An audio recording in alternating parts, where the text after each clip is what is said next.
من شرور أنفسنا ومن سيئات أعمالنا. من يهده الله فلا مضل له ومن يضلل فلا هادي له. وأشهد أن لا إله إلا الله وحده لا شريك له. وأشهد أن سيدنا محمدا عبده ورسوله أرسله بالهدى ودين الحق ليظهره على الدين كله ولو كره المشركون. أما بعد،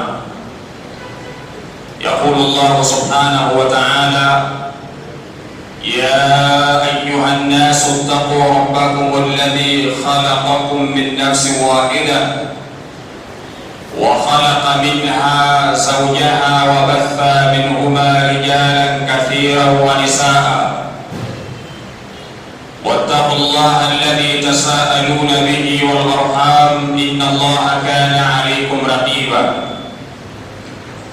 وقال أيضا سبحانه وتعالى: يا أيها الذين آمنوا اتقوا الله وقولوا قولا سديدا يصلح لكم أعمالكم ويغفر لكم ذنوبكم ومن يطع الله ورسوله فقد فاز فوزا عظيما.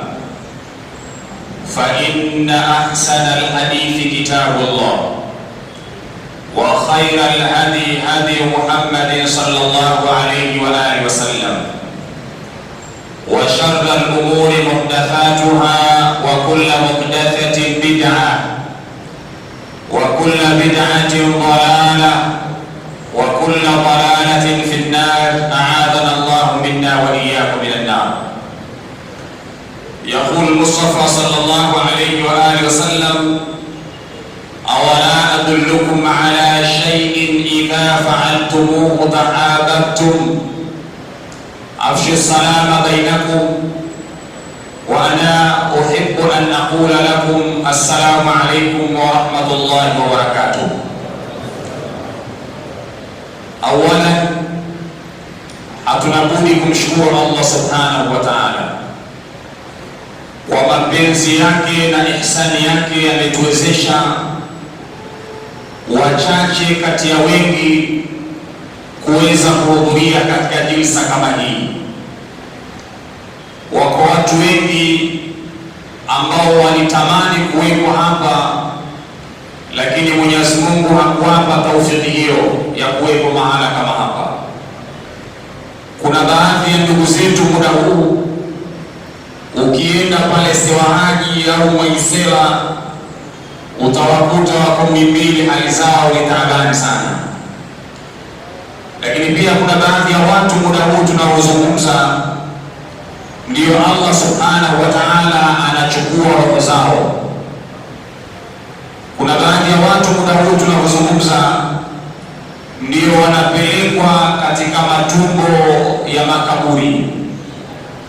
Kila mmoja analo ambalo Allah subhanahu wa ta'ala alilomshughulisha nalo.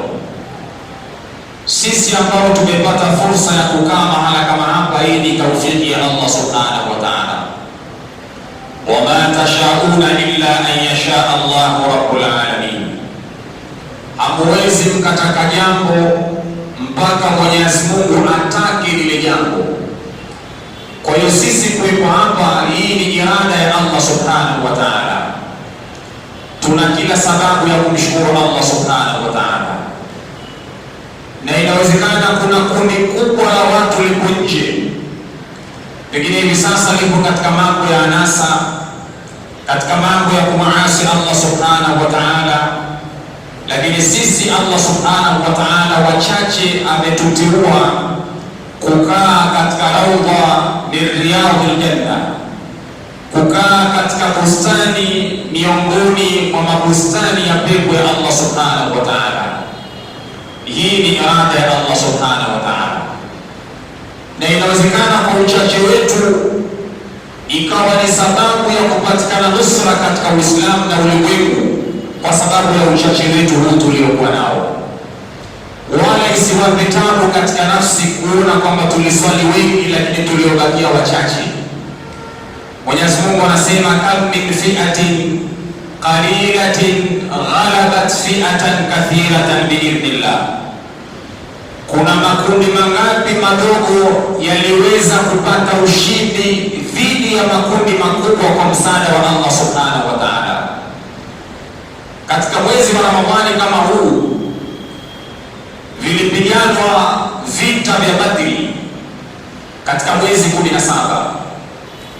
Waislamu walikuwa 313 katika kauli ya kwanza, na baadhi ya ulama wa tarikh wanasema Waislamu walikuwa 314, lakini mahalu shahid ni kwamba walikuwa 300 takriban na 13 na 14. Tuchukue kauli hizo mbili. Upande wa makafiri walikuwa takriban 1000 na, lakini katika vita Badri Waislamu walishinda vita ile, japokuwa walikuwa wachache. Lakini kwa kuwa masahaba walikuwa na ikhlas, walikuwa na imani ya kweli, walikuwa na uchamungu wa kweli, Allah subhanahu wa ta'ala akawaletea nusra, kwa sababu walikuwa na imani ya kweli, japokuwa walikuwa wachache. Walaqad nasarakumullahu bibadrin wa antum adilla. Mwenyezi Mungu anasema kwa hakika tuliwanusuru nyinyi Waislamu hali ya kuwa mlikuwa madhalili, mlikuwa wanyonge, lakini tuliwanusuru katika vita ya Badri. Mwenyezi Mungu anathibitisha uwezo wake kwamba alileta nusra kutoka kwake, japokuwa Waislamu walikuwa ni wachache. Na watu wakiwa wachache na wakiwa na imani na uchamungu na ikhlasi, wanaweza kuyashinda makundi makubwa kwa msaada wa Allah subhanahu wa ta'ala. Wama ramaita idh ramaita walakinna Allaha rama. Katika vita Badri ilitokea miujiza kwa msaada wa Allah subhanahu wa ta'ala. Ilionekana mchanga, mtume alikuwa akichukua mchanga akitupa ule mchanga ulikuwa kama silaha vile. Kila kafiri mmoja ilikuwa akipatwa na ule mchanga ilikuwa anakufa. Mtume aliamrishwa na Allah subhanahu wa ta'ala achukue mchanga usomee, kisha akawa anaurusha katika mapambano. Ndio Mwenyezi Mungu anasema wama ramaita idh ramaita walakinna Allaha rama. Haukutupa mchanga wakati ambapo ulipotupa mtume, isipokuwa Allah ndiye alitupa ule mchanga. Mwenyezi Mungu hapa anathibitisha kwamba ilikuwa nusra kutoka kwake Allah subhanahu wa ta'ala. Kwa hiyo niwaondoe shaka na hofu. Inawezekana tukajiona wachache kukompea na wale waliokuwepo msikitini, lakini kwa uwezo wa Allah subhanahu wa ta'ala inawezekana sisi wachache ikawa ni sababu ya kupatikana nusra katika Uislamu. Ndugu zangu, kwanza ni washukuru sana viongozi kwa wazo hili zuri la kuweza kutukusanya na kutualika mahala kama hapa. Niwaombee kwa Allah subhanahu wa ta'ala, Mwenyezi Mungu awalipe kila la kheri.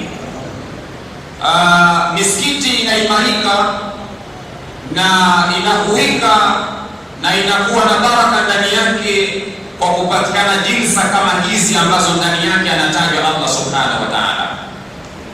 Misikiti inakuwa kwenye mashaka na migogoro ikiwa ndani yake vitakosekana vikazi kama hivi na vikao kama hivi. Lengo la vikao kama hivi ni kulea nyoyo za waumini. Lengo la vikao kama hivi ni kutengeneza wahdatul umma, ni kuweza kupanuana fikra na kushare ideas mbalimbali katika umma wa Kiislamu, na ndio lilikuwa lengo la Bwana Mtume Muhammad sallallahu alaihi wa alihi wasallam kuanzishwa vitu kama hivi. Ndio maana jambo la kwanza Mtume alipofika katika mji wa Madina, baada ya Masjid al-Sharif, Mtume jambo la kwanza alijenga msikiti, na msikiti wa Mtume ulikuwa ndio kila kitu. Madrasa, ilikuwa university, ilikuwa ni hospital, ilikuwa ni nyumba ya mayatima, nyumba ya fukara, nyumba ya wajane. Msikiti wa Bwana Mtume Muhammad, ndani yake wakasalika watu. Kwa hiyo misikiti hii kazi yake kubwa ni kuweka jilsa kama hizi. Mwenyezi Mungu awalipe kila la kheri viongozi wetu kwa kubuni wazo zuri kama hili lenye lengo la kuweza kulea imani zetu. Ndugu zangu, mada yangu kama ilivyoainishwa na Imam ni kuweza kufanya analysis, kufanya critical evaluation, tathmini ya kina, kutazama Ramadhani, je, imetubadilisha? Tuna siku 3 ama 4 kuweza kuimaliza Ramadhani, lakini swali la kujiuliza, Ramadhani imetubadilisha? Ramadhani imetufikisha kwenye lengo? Ndio lengo la muhadhara huu kama alivyosema Imamu. Kabla sijaingia katika maudhui yangu, na nitaizungumza kwa uchache, kwenye project yoyote, ikiwa watu wanakuja kujenga msikiti mzuri kama huu wa Idrisa, wataalamu kuna kitu wanakiita ni tathmini ya awali ya mradi, au wakati mwingine unasikia kuna kitu kinaitwa visibility study. Watu wanafanya upembuzi yakinifu kabla ya kuanza ile project yoyote ya mradi.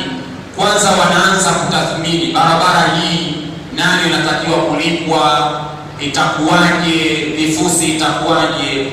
Wataalamu huwa wanafanya tathmini, na tathmini ile ya awali inaitwa ni pre-project evaluation. Tathmini ya awali kabla ya kuingia katika mradi, wataalamu wanakaa wanafanya tathmini. Msikiti utakuwa ghorofa moja, nguzo ngapi zitakuwepo, madirisha mangapi yatakuwepo, milango mingapi itakuwepo, imamu mlango wake utakuwa wapi, miharabu itakuwaje. Lazima kipatikane kitu kinaitwa ni pre-project evaluation, tathmini ya awali ya mradi.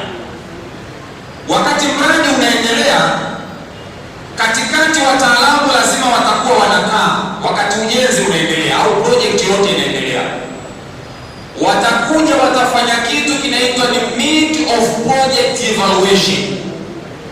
Katikati ya mradi wanakuja kufanya tathmini ya katikati ya mradi, kwamba mradi wao unaendaje. Je, kuna changamoto mahala? Je, kuna mahala wanafeli? Wataalamu huwa wanakaa katikati ya mradi, wakikamilisha mradi, mwishoni wanakuja kufanya kitu kinaitwa end of project evaluation, tathmini ya mwisho wa mradi. Wanatazama mradi huu tumeukamilisha, tumefanikiwa kujenga jengo la ghorofa kama hili, lakini je, mapungufu yalikuwa wapi? Wapi tulipatia? Wapi tulikosea? Wakimaliza wanaandaa ripoti maalum, wanaiweka kwenye faili, kisha wanaiweka ofisini. Mara nyingine wakipata mradi kama huu wa kujenga, kabla ya kuingia katika ule mradi mpya, wanachukua faili lao la mradi uliopita, wanaanza kuangalia kwamba weakness, mapungufu ya mradi uliopita yalikuwa wapi, ili kwenye project mpya wasiweze kukosea. Sasa mfano huu wa project au ya mradi ni sawasawa katika mwezi mtukufu wa Ramadhani. Kadri ya masiku yanapoondoka, ni vizuri tukawa tunafanya hiyo evaluation, tathmini. Wakati Ramadhani inaendelea kuondoka, ni vizuri tukajifanyia critical self evaluation, tukajifanyia analysis wenyewe. Je, Ramadhani tumeweza kufikia lengo ambalo Allah Subhanahu wa Ta'ala ameliweka katika mwezi mtukufu Ramadhani? Unajua, mwanadamu anapoishi katika maisha yake lazima awe na malengo. Ukiwa unaishi una malengo, utakuwa una tofauti na mbuzi. Mbuzi anaamka asubuhi, anakwenda malishoni, jioni anarudi. Mbuzi hana malengo yoyote. Malengo yake ni kula majani na kurudi bandani, ndio malengo ya mbuzi. Mwanadamu mwenye akili timamu ni lazima awe na malengo, na mwezi mtukufu Ramadhani umekuja una malengo maalum. Je, tukifanya tathmini, tumeweza kuachieve yale malengo? Tumesucceed? Tumefanikiwa katika yale malengo aliyoweka Allah Subhanahu wa Ta'ala, au hatujafikia? malengo ya mwezi mtukufu wa Ramadhani ni kuweza kufikia daraja ya uchamungu. Bali insanu ala nafsihi basira walau alqa maadhira, kila mwanadamu anajijua hapa katika nafsi yake. Ukijipima mwenyewe katika nafsi yako unavyojiona, umefikia kwenye daraja ya uchamungu au haukufikia? Inawezekana msinielewe. Ili ujipime vizuri, chukua maneno haya ya Sayyidina Ali karramallahu wajha, pale alipoulizwa mataqwa, uchamungu ni kitu gani, ili ujipime ujijue kwamba nimefikia malengo ya uchamungu au sijafikia. Siku moja Ali bin Abi Talib aliulizwa uchamungu ni kitu gani? Sayyidina Ali akasema al-khawfu min al-jalili, ni kuwa na hofu na Allah subhanahu wa ta'ala. Huo ndio uchamungu. Jipime kwenye kipande hiko, unavyojiona wewe una hofu na Allah subhanahu wa ta'ala. Ukijipima mwenyewe katika nafsi yako muda huu, je, una mkeka mfukoni hali ya kuwa umefunga? Ukijipima katika nafsi yako, una application ya dating? Vijana mnacheza avieta siku hizi, kuna mchezo wa kamari unaitwa avieta, kuna kindege kikilia ujue ushaliwa tayari, na kuna watu wanasali wana application maalum ya kucheza kamari. Ukijipima katika engo hiyo, je, unavyojiona wewe una hofu na Allah subhanahu wa ta'ala? Kweli wanadamu wenzio hawakuoni? Unayo application ya kucheza kamari kwenye simu, unaweza ukakaa ndani au chooni ukabeti, wanadamu hawakuoni. Je, hofu yako mbele ya Allah subhanahu wa ta'ala ipoje? Sasa hivi una simu, smartphone unayo, alhamdulillah, mashaallah. Je, itokee ghafla mtume atokee hapa, mfano mtume atokee, kisha mtume akuombe simu yako aikague, je, unaweza kumpa mtume simu yako aikague?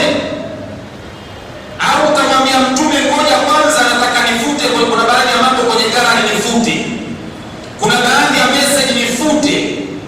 Je, unavyojiona una hofu na Allah subhanahu wa ta'ala katika hali kama hiyo? Bali insanu ala nafsihi basira, kila mmoja ajikague katika engo hiyo.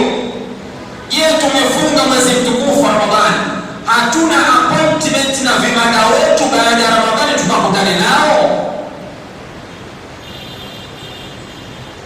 Tujifanyie tathmini hapo katika kiwango cha uchamungu, hapo tumefikia malengo au hatukufikia? Je, haudhulumu haki za watu?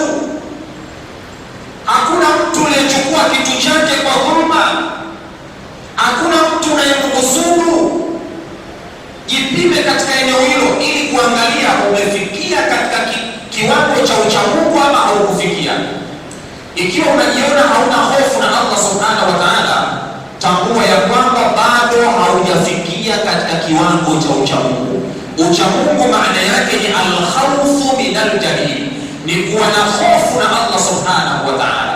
Kila unachokifanya unaamini kwamba Allah subhanahu wa ta'ala ananiona, ujue wewe umefikia katika daraja ya uchamungu. Kila unachokifanya unaamini kwamba wanadamu hawanioni, lakini Allah subhanahu wa ta'ala ananiona. Unajua, kwenye mitandao sasa hivi kuna watu wamekuja kasi sana wanaoitwa atheism. Kuna watu wanaitwa atheism. Atheism ni wale watu ambao hawaamini kama kuna Mungu duniani. Yaani ukimwambia mtu bwana Mungu anakuona, anakwambia Mungu mwenyewe yuko wapi mpaka anione? Yaani kuna watu hawaamini kama kuna Mungu duniani, wanaitwa atheism. Wapo hao. Na sasa hivi wameenea Tanzania, wako wengi sana hawaamini kama kuna Mungu. Na wao moja ya hoja yao wanasema kila kilichopo ni chenye kuonekana. Kama kitu hakionekani maana yake hakipo. Wewe unasemaje ukiletea hoja kama hiyo? Wewe unaamini kwamba Allah yupo, lakini yule mtu anakuambia kama yupo nionyeshe, unamjibu vipi mtu huyo? Sasa kuna watu wako hapa ambao hawaamini kama kuna Mungu, na ukitaka kuambia habari ya Mungu watakwambia nionyeshe Mungu wako. Ndio maana unakuta Mabudha wanaabudia masanamu, wenyewe wanasema ndio miungu yao. Nimewahi kusoma kile kitabu kinaitwa Buddhism is my religion by birth.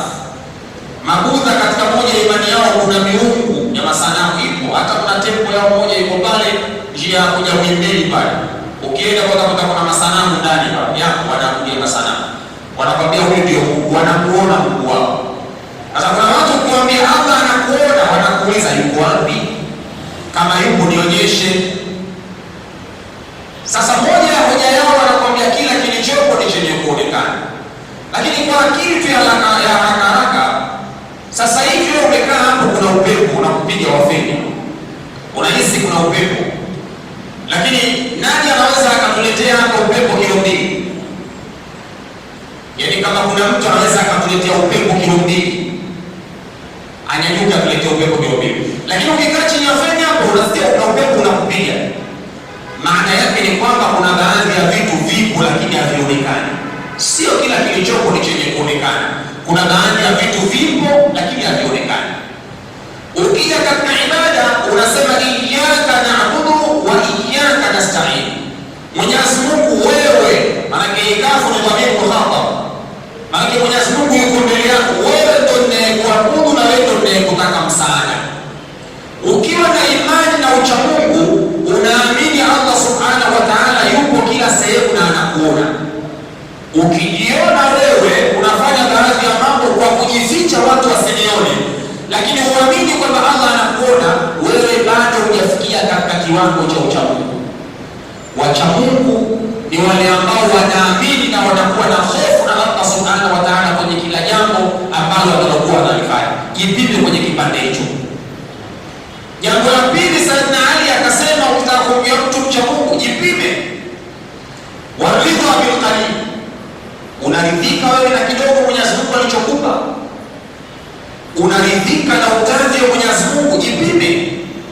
Wakati Ramadhani inaelekea kuisha, jifanyie critical self evaluation. Mimi naridhika na Mwenyezi Mungu alichokuwa amenikadiria? Au nafanya dhulma kwa vitu vya wenzangu? Au nanyang'anya, naiba na husudu?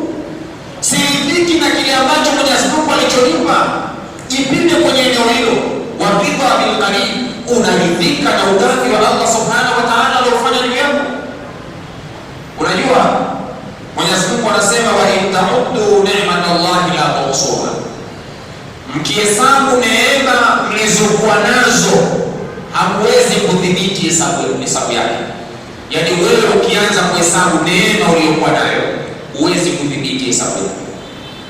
Siku moja niliwahi kutoa kisa mahala, nikirudia hapa. Niliwahi kutoa hiki kisa. Mtu mmoja alitoka na rafiki yake wakawa wanakwenda kutembea katika majumba ya kifahari. Mfano wake waende kama kule Masaki kule Oysterbay. Yule bwana rafiki yake wakawa wanaongozana. Wakati wanaongozana rafiki yake akamuuliza, "Bwana, tulikuwa wapi wakati Mwenyezi Mungu anawagaia wenzetu majumba mazuri kama haya? Hivi tulikuwa wapi wakati Mwenyezi Mungu anagawa riziki hizi?" Yule bwana akamtazama rafiki yake akamwambia njoo. Akamchukua akampeleka kwenye hospitali ambayo kuna wale watu wanaumwa yale magonjwa yanaitwa ni terminal illness disease. Magonjwa yasiyotarajiwa kupona. Yaani kama pale uende Ocean Road kwenye cancer pale. Yule bwana akamchukua rafiki yake akampeleka kwenye hospitali kama ile Ocean Road pale. Walipofika pale akamuingiza mle ndani. Akawakuta watu wengine uso umemomonyoka, wengine mkono hana, wengine paja umemomonyoka, watu wanaoza cancer. Yule bwana akamuuliza rafiki yake, tulikuwa wapi wakati Mwenyezi Mungu anawagaia hawa magonjwa? Tulikuwa wapi wakati Mwenyezi Mungu anawagaia hawa magonjwa? Usimtazame tu yule aliyekuwa na neema ile ya magari, majumba ya kifahari. Lakini pia kuna watu kule Mwenyezi Mungu awagaia mtihani ambao weka kunyima mtihani huo. Sasa unaweza ukawa na neema usione. Brother, utakosa ucha Mungu kwa sababu huridhiki na ugadhi wa Allah subhanahu wa ta'ala. Mcha Mungu ni yule ambaye anaridhika na kile ambacho Mwenyezi Mungu alichokuwa amemkadiria. Lau kama itokee kuna baadhi ya watu wana pesa, wana uwezo, ukakaa nao ukazungumza nao hivi kwamba kitu gani unakitamani wewe kwenye maisha yako, wallahi kuna baadhi ya watu wana uwezo na wana pesa, watakwambia natamani kitu kinaitwa afya.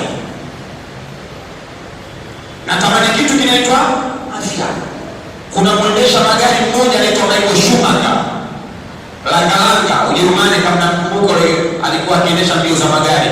Hivi ninavyozungumza sio na mwaka wa 13 wa 14, yuko kitandani, hawezi kupituka, hawezi kugeuka, ana kila aina ya pesa unayojua wewe. Lakini anaulizwa kitu gani anakitamani, anasema lau kama ingewezekana kutoa utajiri wangu wote nipate kunyanyuka hapa kitandani, mimi ningetoa. Adhifa bil qalil, ucha Mungu ni kuridhika na kile kidogo Mwenyezi Mungu alichokupa. Usimtazame yule aliyekuwa juu, mtazame aliyekuwa chini yako, utaiona neema ngapi alizokupa Allah subhanahu wa ta'ala. Ukijiona hauridhiki na hali yako Mungu aliyokupa, ujue wewe una mashaka katika ucha Mungu wako. Ramadhani haikukusaidia.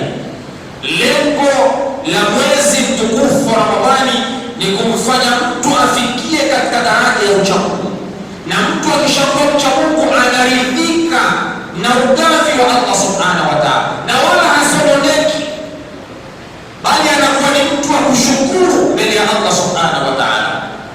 Mimi wana kisa changu kimoja wanapenda kukipiga sana, na mimi naomba hapa nikirudie, kwa sababu kina ibra, kina mazingatio na kina mifano haya. Tandamti hapa, Tandamti na Saidia, Tandamti hapa, ukienda kuna mlemavu mmoja ana mikono na ana miguu. Jua mikono ana na miguu ana, niko pale akitembea kama huwa anaruka sarakasi, kwa unamjua kama anaruka sarakasi, lakini ndio mwendo wake ule. Unajua waswahili wanasema Mungu anakupa kilema lakini hakujibi mwendo. Yule bwana yeye utembeaji wake huwa ana bilingita hivi kama nyoka, yuko pale. Sasa iliwahi kutokea katika nchi ya Basra, Iraq, mlemavu mmoja ambaye alikuwa yani maindahu yadani wala rijlani wala ainani. Ni mlemavu ambaye alikuwa hana mikono miwili, hana miguu miwili, wala hana macho mawili. Yule pale macho anayo, yule aliyotokea Iraki alikuwa macho mawili hana, na mikono hana, na miguu hana. Siku moja akawa anatoka asubuhi, anaburuzika kama nyoka, kuna sehemu akawa anakwenda. Mtu mmoja akawa amestaajabu, akaanza kumfuatilia huyu mlemavu anakwenda wapi asubuhi.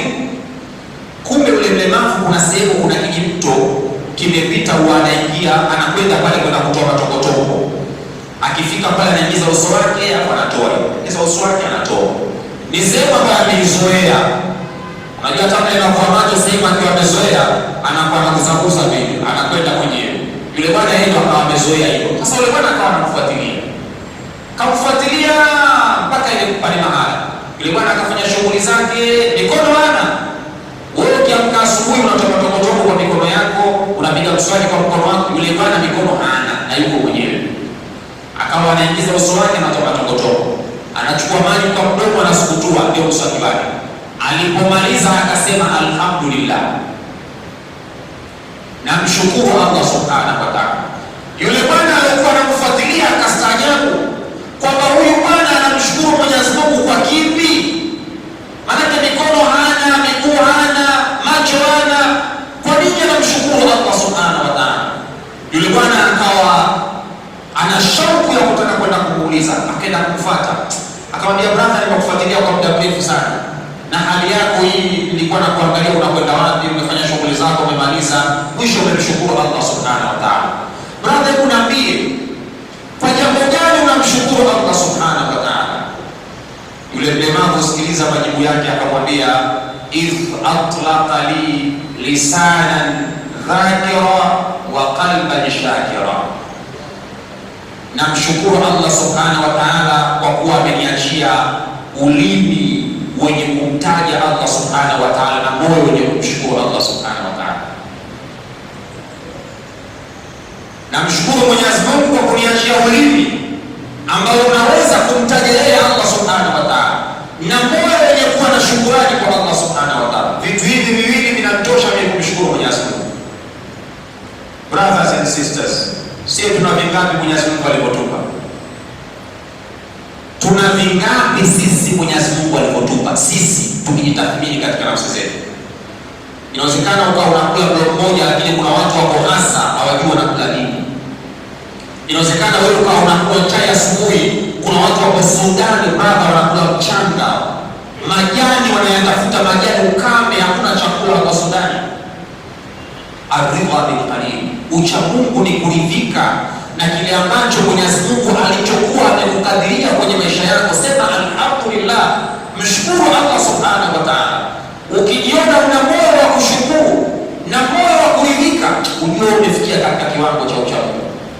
Sifa ya tatu, Sayyiduna Ali akasema wal-istidadu li-yawm ar-rahil, ucha Mungu ni kufanya maandalizi ya siku ya kuondoka kuelekea kwa Allah subhanahu wa ta'ala.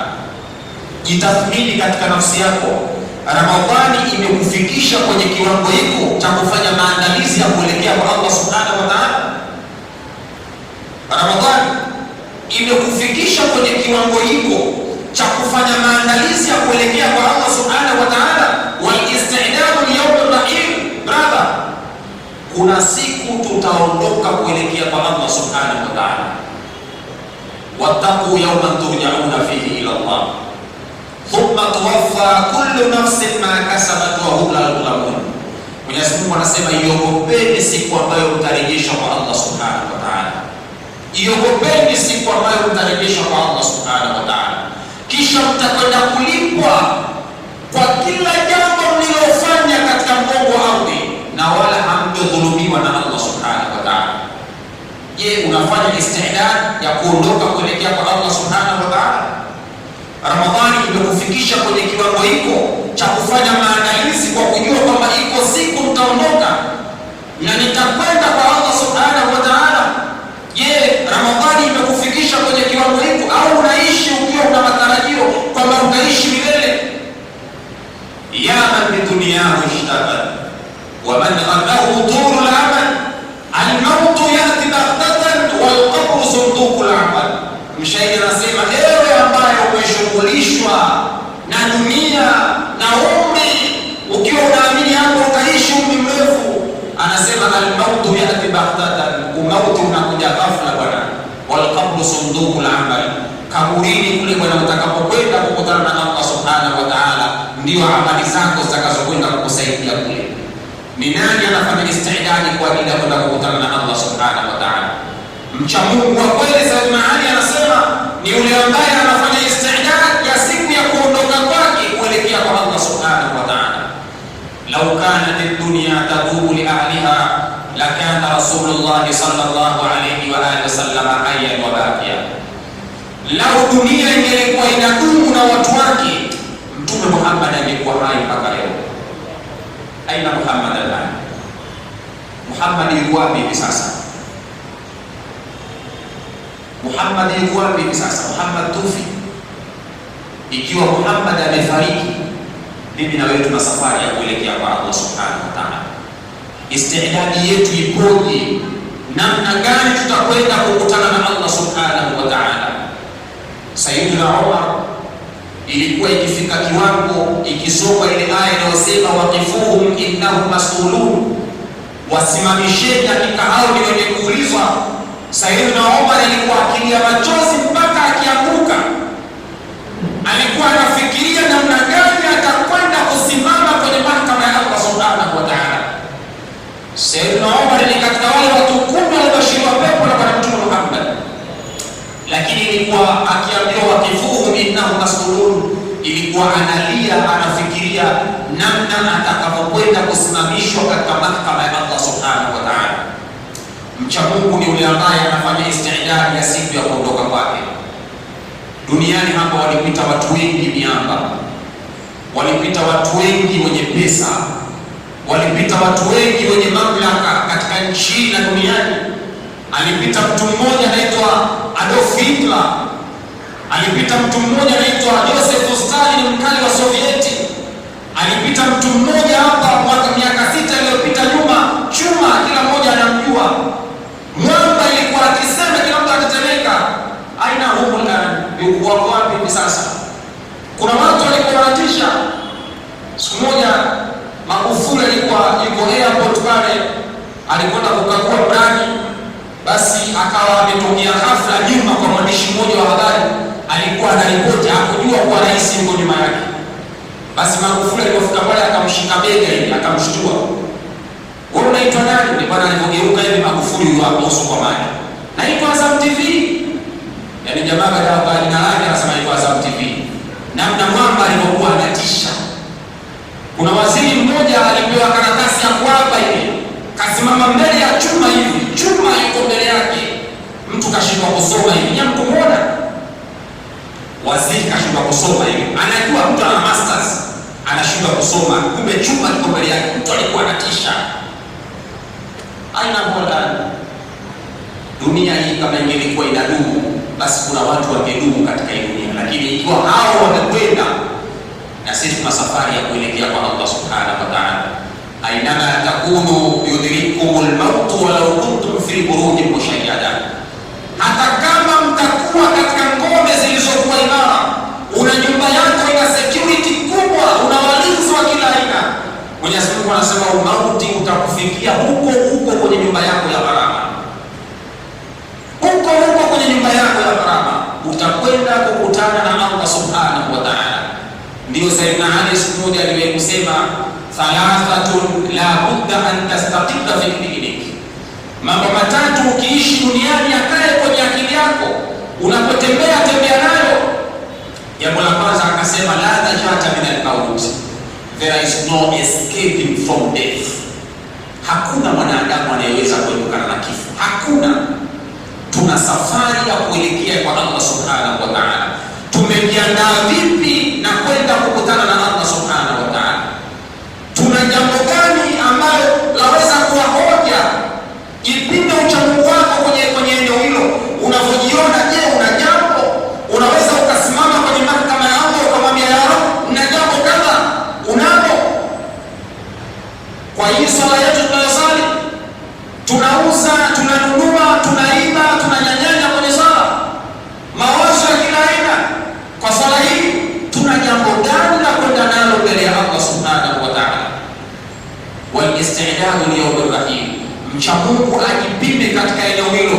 Je, maisha yake anafanya maandalizi kwa ajili ya siku ya kuondoka kwake? Sheikh Muhammad Mutawalli Sha'rawi siku moja aliwahi kusema, al-uqalau arba'atun, watu wenye akili wako makundi manne tu. Mtu namba moja, man bana qabrahu qabla an yadkhulahu. Mtu mwenye akili ni yule ambaye anaanza kutengeneza kaburi lake kabla ya kwenda kuingia ndani ya kaburi lake.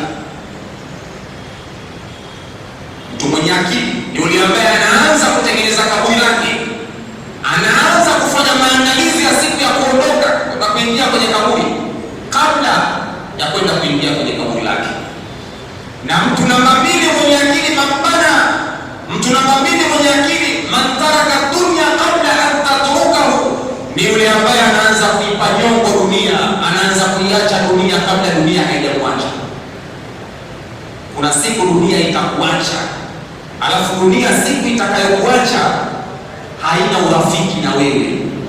Leo una nyumba kubwa, una maviwanja, una maapartment, una magari, una kila kitu katika dunia, mashallah, una mavilla, lakini siku ukiondoka dunia inakupa mita mbili tu, mita mbili tu. Kama kuna rafiki snitch na asiyefaa dunia. Yaani dunia unaweza ukaikusanya ukawa na kila kitu, lakini siku ukiondoka dunia inakwenda kukupa mita mbili, mikono miwili, watu wanachimba shimo na kuweka. Dunia umeiacha. Dunia ilivyokuwa snitch na haifai na haina urafiki na mwanadamu. Unaweza ukawa na kanzu za gharama, za thamani, kanzu ponti, kanzu moro, sijui kanzu langu magomeo, kanzu za gharama unanunua. Brother, siku ukiondoka dunia haina urafiki na wewe. Watu wanachukua shuka tatu, wanakufunga za ajabu ajabu, wanakupeleka kaburini. Ndio unakwenda. Mwenye akili anaanza kuiacha dunia kabla dunia haijamwacha. Man taraka dunya kabla an tatrukahu, anaanza kuiacha kabla dunia haijamwacha. Na kuachwa na kuacha ni bora uache kuliko ni kuachwa. Kuna wanadamu wanakuwa hawajaiacha dunia, siku wanaondoka wanalia, ya laula akhartani ila ajalin qarib fa asaddaqa wa lakum min as-salihin. Mwenyezi Mungu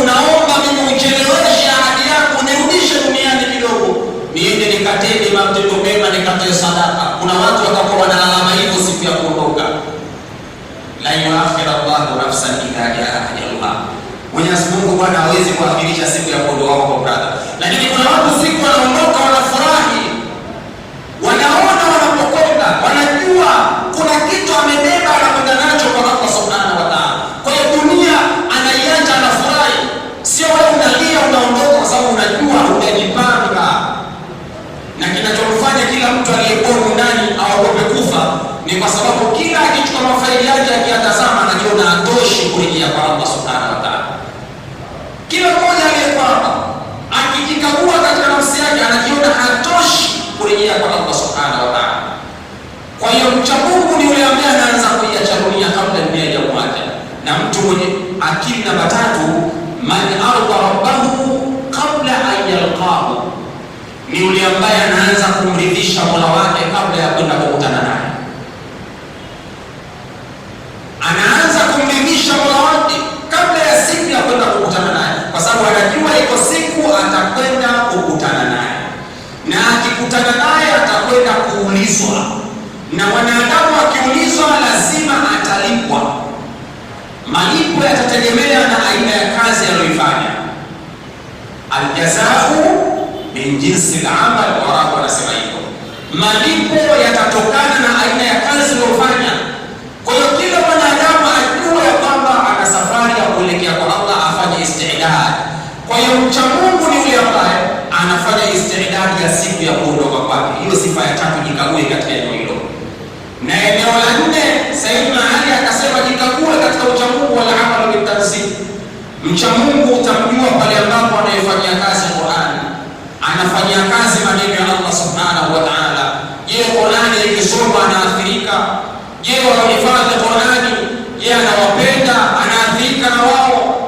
Je, ikisoma Qur'ani hofu yake ipoje? Innamal mu'minuna alladhina idha dhukira Allah wajilat qulubuhum wa idha tuliyat alayhim ayatuhu zadatuhum imana.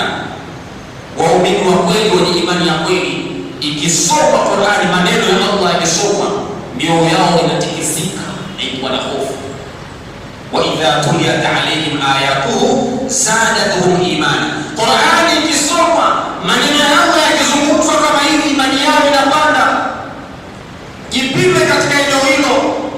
Au ndio sie imamu akisoma Inna Atainaka tunaona ndefu, tunatamani Inna Atainaka nayo waikani. Yaani Qur'ani ikisoma mtu anaona tabu, ila ana maheadphone huko ameleka Diamond, Alikiba, sio Asake, Davido, nani wote anaoelewa kwenye kitani, anasikiliza. Jipime katika eneo hilo. Ukitaka kujua ucha Mungu ni kitu gani, jitazame katika eneo hilo. Je, Ramadhani imekubadilisha kufikia katika ucha Mungu? Huo ndio ucha Mungu. Al-khawfu min al-jalil wa ridha bil qalil wal istidad li yawm al-rahil wal amal bil tanzih. Kuwa na hofu na Allah, kuridhika na Mwenyezi Mungu alichokupa, kufanya maandalizi ya siku ya kuondoka na kuifanyia kazi Qur'an. Je, katika eneo hilo umefanikiwa?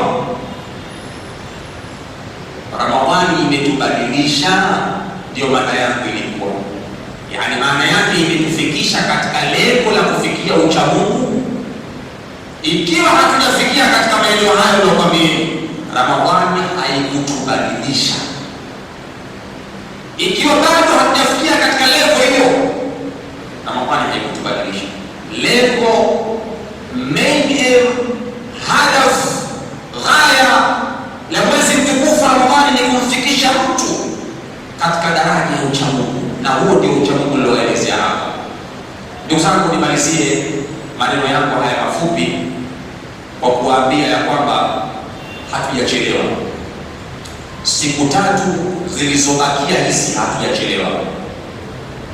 Tunaweza kufanya mabadiliko kwa siku hizi 3 na Mwenyezi Mungu ikawa ni sababu ya kutubadilisha kufikia katika ucha Mungu. Ikiwa haya ninayosema yote unaona hujafikia huko, bado kuna nafasi hapa ya kuweza kubadilika. Ramadhani bado ipo, lakini hatuna hakika kama mwakani tutaweza kuifikia. Hii ya mwaka huu tupo ndani yake, tunao muda wa kubadilika. Siku moja wakati nasoma South Africa, nilikwenda kutembea kwenye gereza moja inaitwa Robben Island. Kama kuna watu wanafika Afrika Kusini watakuwa wanafahamu, pale karibu na Cape Town kuna gereza ambalo Mandela alifungwa ndani yake. Kwenye ile gereza ndani yake kuna chumba ambacho Mandela alifungwa, alafu kile chumba nacho kukawa kuna chumba kingine ndani yake, yaani jela ndani ya jela. Ndio Mandela alipokuwa amefungwa. Ukisoma kwenye kile kitabu cha The Long Walk to Freedom cha Mandela akaelezea historia. Sasa mimi nimesoma kitabu lakini pia nimefika pale, nimeenda kuona kwenye kile chumba. Mandela kuna maneno kayaandika pale, akasema kwamba as long as we are alive we have time to change. Kwa kuwa bado tupo hai, tunao muda wa kubadilika. Unaweza kubadilisha chochote kile, kwa kuwa upo hai, chochote unaweza kubadilisha. Lakini siku ukiondoka unakuwa huwezi kubadilisha, too late. Kwa hiyo kwa kuwa siku tunazo, tunaweza kubadilisha hali yetu tukafikia katika daraja ya uchamungu. Inna Allaha la yughayyiru ma biqaumin hatta yughayyiru ma bi anfusihim. Mwenyezi Mungu hawezi kuwabadilisha watu kufikia katika uchamungu mpaka kwanza wale watu waamue kubadilika wenyewe. Ikiwa tutaamua kubadilika kwa siku hizi chache, inawezekana tukafikia katika daraja ya uchamungu. Waingereza wana methali moja wanasema, changes comes from inside, it's not outside. Mabadiliko ya mwanadamu yanaanzia ndani yake, sio nje. Yaani hawezi kutokea mtu kukulazimisha kubadilika mpaka mwenyewe uamue kubadilika. Unaweza kukupeleka muda mtoni, lakini kama huwezi kumlazimisha kunywa maji. Na mwanadamu unaweza ukampa mawaidha kama hivi, lakini issue ya kubadilika inakuwa sababu yeye mwenyewe aamue kubadilika. Ikiwa tutaamua kubadilika katika siku hizi tatu, Mwenyezi Mungu anaweza kutufikisha katika daraja ya uchamungu. Na uzuri Mtume anasema innamal a'malu bikhawatimiha, matendo ya wanadamu utazama mwishoni, sio mwanzo. Inawezekana Ramadhani mwanzoni ulicheza cheza, lakini bado kuna masiku yamebaki hapa. Mwenyezi Mungu anatazama huko mwishoni, umemalizaje?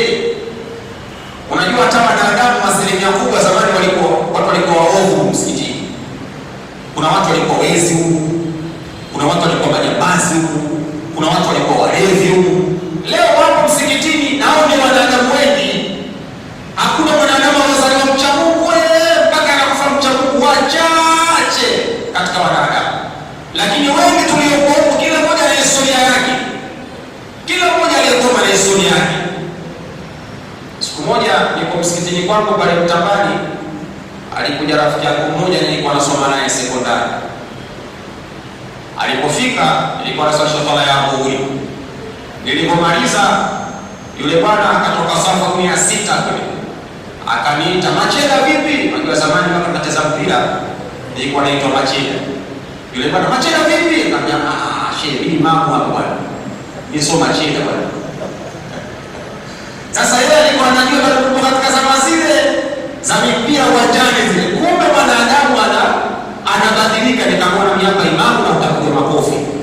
Basi bwana kidogo akatulia, tukavutana pembeni na tukaanza kutaniana pembeni. Unajua hata kama ukiwa rais wa nchi, hata wewe shehe hivi, kuna marafiki zako ambao wanakuona Mungu. Yaani mcheza wote kwa anakujua mambo yako.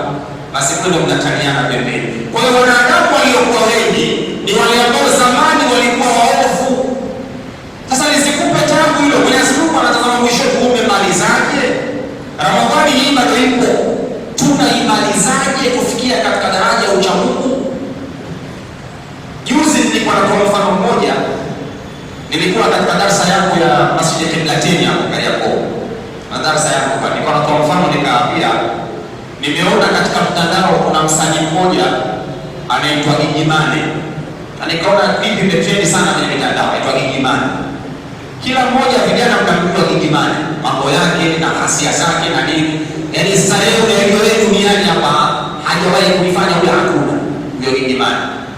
Lakini juzi kaingia katika Uislamu na nimeona kafunga ndoa. Nikawaambia watu, yule akidumu katika ibada na akaendelea kwa vile, Mwenyezi Mungu yule atamsamehe madhambi yake yote yaliyopita, haijalishi huko nyuma akatenda madhambi makubwa kiasi gani.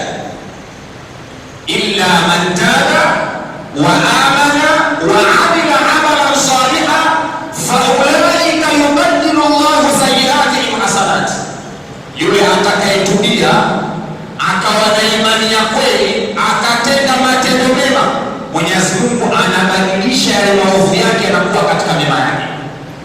Kwa hiyo hata yule kijimane yule mnayemwona mwovu, yule Mwenyezi Mungu yale maovu yake yote kayabadilisha, kwa sababu katamka shahada akaingia katika Uislamu. Kitendo cha kuingia katika Uislamu, yale maovu yake yote kwa kuwa amemwamini Allah, Mwenyezi Mungu ashabadilisha. Kwa hiyo kuanzia pale akianza kufanya maasi, hiyo inakuwa ni kesi nyingine, lakini yule Mwenyezi Mungu ashamsamehe yule. Asitoke mtu akaanza kujifanya yule bwana yuko mwovu, yule alikuwa mlevi, yule alikuwa jambazi. Fala tuzaku anfusakum huwa a'lamu biman ittaqa, msijitakase wenyewe katika nafsi zenu, Mwenyezi Mungu ndo anayejua nani mcha Mungu kati ya sisi hapa. Lao kama madhambi yangekuwa harufu, tungekimbiana msikitini, tungekimbiana. Lakini leo kuna baadhi ya watu, kuna watu wameanza kuona wako mlevi, jamani alikuwa mlevi kaanza kuja, jamani alikuwa mvuta bangi, jamani mkabaji. Mwache brother, wewe mwenyewe una ya kwako. Man alladhi masaqat wa man alladhi lahu al-mustafaqa, ni nani kati ya sisi ameyakosea na ni nani ambaye kwake ni mazuri peke yake? Nani kati ya sisi hapa anyoshi kidole ambaye huyo ni maasum afanye madhambi? Nani kati ya sisi? Kwa hiyo Mwenyezi Mungu anaangalia mwanzo, Mwenyezi Mungu anaangalia mwisho. Umemalizaje uhai wako? Umemalizaje? Ramadhani inaisha, unaimalizaje? Je, imekubadilisha? Ikiwa unajiona haujafikia katika level ya uchamungu, siku hizi 3-4 zilizobakia, jipinde kwa kumwelekea Allah subhanahu wa ta'ala. Weka azma ya kubadilika, Mwenyezi Mungu atakubadilisha. Lakini mpaka uamue katika nafsi yako, ndio Allah subhanahu wa ta'ala atakubadilisha. Yuko mwanafalsafa mmoja aliyesema, a good dancer must know when to leave the stage. Ukiwa mnenguaji mzuri jukwani, basi jua muda sahihi wa kuliacha jukwaa. Usio unacheza wewe mpaka mashabiki wakakuchoka, wataanza kurushia chumba. Inatakiwa unanengua kidogo, ukiona hapo unaweza kuchangamka na wewe muda huo unashuka.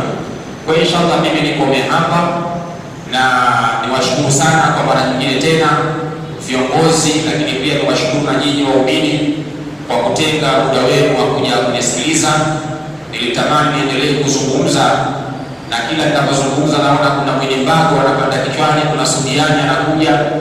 Sasa isije ikafika maghrib na mimi nimealikwa mahala futari hapo manispaa, natakiwa niende kwenye futari, lakini nimefurahi sana na niwashukuru sana kwa kutenga muda wenu wa kunisikiliza.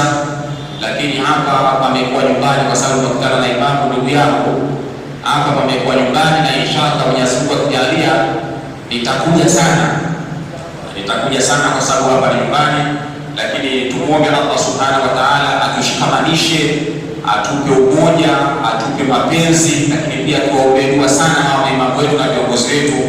Allah subhanahu wa ta'ala aendelee kuwapa fikra kama hii ya kuendelea kuhuisha msikiti, kuendelea kufanya kazi kubwa hii ya la ilaha illa Allah Muhammadur Rasulullah. Lakini pia kama kuna mahala mtakuwa nimeteleza, basi ni katika sehemu ya upungufu wa kibinadamu, lakini kama nitakuwa nimepatia, basi ni kwa dua za maimamu wetu na mashehe zetu hawa, na kwa baraka zao, kwa maana nimekalia kitu kama hiki, ndio maana tumeweza kupatia. Kwa hiyo mimi nawashukuru sana.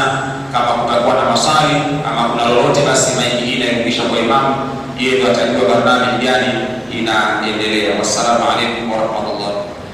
Swali lake kimsingi ni kwamba watu hawakufunga, je, kuingiliana katika mchana wa Ramadhani hukumu yake ipoje? Inawezekana wakawa ni wagonjwa, au inawezekana wasiwe si wagonjwa, lakini wao hawakufunga, hao watu wakaingiliana mchana wa Ramadhani, hukumu yao ipoje? Katika sheria hukumu ya kafara imewekwa kwa wale ambao watakaokuwa ndani ya siamu, ndani ya funga, wakifanya kile kitendo, ndio wao watakuwa wanatakiwa wafanye kafara mchana wa Ramadhani, hali ya kuwa wamefunga. Wakifanya kile kitendo, ndio itawawajibikia wao wafanye kafara. Lakini ikiwa watu hawakufunga, kisha ikawa wamefanya hicho kitendo, wale hawatofanya kafara. Sasa basi hawa hawakufunga makusudi, hukumu yao ikoje? Ikiwa mtu hakufunga makusudi na hana bora yoyote ya kisheria, mtu huyo amefanya madhambi makubwa ya kuto kutekeleza amri ya Allah subhanahu wa ta'ala. Lakini akifanya kile kitendo ikiwa ni mke wake, wala haiwi dhambi kwake kufanya katika mchana wa Ramadhani. Kama ni mke wake, yani hakufunga kwa makusudi, hii ni dhambi ambayo ameifanya kutokufunga mwezi mtukufu wa Ramadhani, hana dharura na mke wake.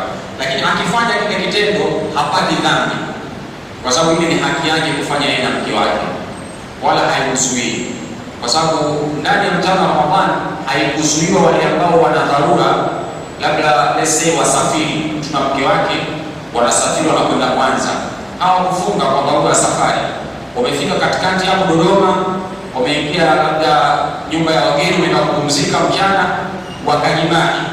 Sheria haikuwakataza kwamba pengine hawatakiwi kujimai, hapana, ila tu ulama wanasema ni mustahab, ni jambo lenye kupendeza ikiwa wataheshimu ule mchana wa Ramadhani wakasubiri usiku. Lakini ikiwa watafanya hawapo katika makosa. Lakini kwa mtu kama huyo aliyefanya kwa makusudi kutokufunga na kupata dhambi, lakini akifanya kitendo hicho haipelekei kwa yeye kufanya kafara, na wala anakuwa hajafanya dhambi. Kama unavyoona kuna mtu anakuwa amefunga, baada ya kuwa amefunga sasa anataka kwenda kumnyima mke wake mchana wa Ramadhani. Anachokifanya, anaanza kula kwanza, anakula alafu anakwenda kumnyima. Yani kuna mtego fulani na ukwepa, alafu anakwenda kumnyima mke wake. Kwa hiyo pale anahesabika amemtimai hali ya kuwa tayari kashafungulia. Kwa hiyo anakuwa ingia katika hukumu ya kafara. Huyu dhambi yake ni kubwa zaidi, kwa sababu anakuwa amemcheza shehe Allah subhanahu wa ta'ala, anajifanya anaanza kufungulia, anakwenda kitanda cha kafara, alafu anakwenda kumwingilia mke wake. Wallahu wa rasuluhu a'lam. Kwa hiyo swali zuri al-akhi anauliza kwamba maana ilikuwa inazungumzia tujitathmini kama tumebadilika, na mtu alikuwa amefunga kisha hakubadilika. Je, funga yake inakuwa imekubalika au haikubalika? Sababu hakubadilika katika Ramadhani. Tayeb, Mwenyezi Mungu anasema katika hadithi al-Qudsi kwamba as-sawmu li wa ana ajzi li, funga ni ya kwangu na mimi ndo nalipa hiyo funga. Yani anayejua malipo ya funga ni Allah subhanahu wa ta'ala. Malipo ya hija yameainishwa, mtu akienda hija anafutiwa madhambi yake yote. Malipo ya zaka yameainishwa, malipo ya sijui swala yameainishwa, lakini malipo ya funga ya mwezi mtukufu wa Ramadhani anayejua ni Allah subhanahu wa ta'ala. Kwa hiyo funga yako imekubalika au haikukubalika, Allah ndiye anajua. Hakuna anayeweza kutoa hukumu akasema wewe kwa kubadilika funga una isipokuwa unaweza kujipima tu wewe mwenyewe, kujiona. Lengo Mwenyezi Mungu anasema la'allakum tattaqun, muweze kufikia katika daraja ya ucha Mungu. Unaweza ukajipima, je, mimi nimefikia? Ukijipima utajijua ninajiona sikufikia katika lengo ambalo Allah subhanahu wa ta'ala ameliweka. Sasa je, umepata? Ukupata anayejua ni Allah subhanahu wa ta'ala.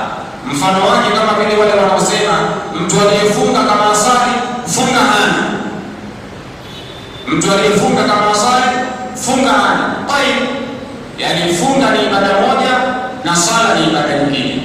Yani katika nguzo za funga hakuna sala, yani kwamba ikosekana sala funga inakuwa ni batil. Hakuna, sababu funga ina nguzo zake na shuruti zake. Ukisoma shuruti za siyam, ukisoma na arkanu siyam, hakuna kitu kinaitwa sala. Kwa hiyo sala ni ibada moja na funga ni ibada nyingine. Mtu akifunga kisha akawa wasali, usimhukumu kama funga hana, kwa sababu ni ibada mbili haziingiliani. Sisemi kwa aliyefunga asiswali, ila ninachokataa kwamba mtu asitoe hukumu kwamba mtu akiwa amefunga kisha aswali funga hana, wakati Mwenyezi Mungu anasema as-sawmu li wa ana ajzi li, funga ni ya kwangu na mimi ninalipa hiyo funga. Sasa hivi unaingilia kazi ya Mwenyezi Mungu, wakati Mwenyezi Mungu anaipa mtu malipo kama anao au hana.